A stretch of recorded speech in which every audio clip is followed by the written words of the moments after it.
Hi, நான் அரோகரன் அம்மா 3 பேரும் எங்கே ஃபாஸ்ட்டாக போயிட்டுருக்கோம் ஆட்டோவில் அப்படின்னு கேட்டிங்கன்னா, என்னோட சிஸ்டர்லா வீட்டுக்கு. ஒன்றும் இல்லைங்க, ஒரு சிம்பிளான ஒரு ட்ரிப் மாதிரி போட்டோம். திடீர் ட்ரிப்பு. அக்கா தான் போட்டா. ட்ரிப் பிளான் பண்ணது அக்கா தான்.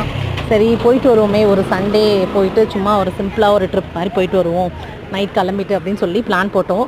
அங்கே தான் வண்டி வெயிட் பண்ணிகிட்ருக்கு பாருங்கள். நான் ரீச் ஆகிட்டேன். ஸோ இது எங்கள் பெரிய சிஸ்டர்லா. ஒன்றும் இல்லை, எங்கள் ஃபேமிலி மட்டும், அக்கா ஃபேமிலி, அப்புறம் வந்து என்னோடய 2 சிஸ்டர்லா ஃபேமிலி. என் ஹஸ்பண்ட் வரல, பிஸியாக இருக்காருன்னு சொல்லிட்டு. ஸோ எல்லோரும் வந்து ரெடியாக இருந்துட்டோம். வண்டி ஸ்டார்ட் ஆக போகுது. ஸோ வெயிட் பண்ணுங்கள். நம்ம சேனலில் வந்து நான் என்னென்ன பார்க்குறேன் தருமபுரியில் அப்படின்னு சொல்லிட்டு நான் உங்களுக்கு கண்டிப்பாக போடுறேன். நானும் வரும்போது எப்படி என்ஜாய் பண்ணுறோம் அப்படின்றத நீங்களும் பாருங்கள். வெயிட் பண்ணி பார்த்துட்டே இருங்க. நம்ம சேனலில் சப்ஸ்கிரைப் பண்ணாதவங்க கண்டிப்பாக சப்ஸ்கிரைப் பண்ணுங்கள். புது புது வீடியோ நான் போட்டுகிட்டே இருப்பேன். தேங்க்யூ, பாய் பாய். நாங்கள் கிளம்புறோம். டாட்டா. ஸோ இப்போ எங்கே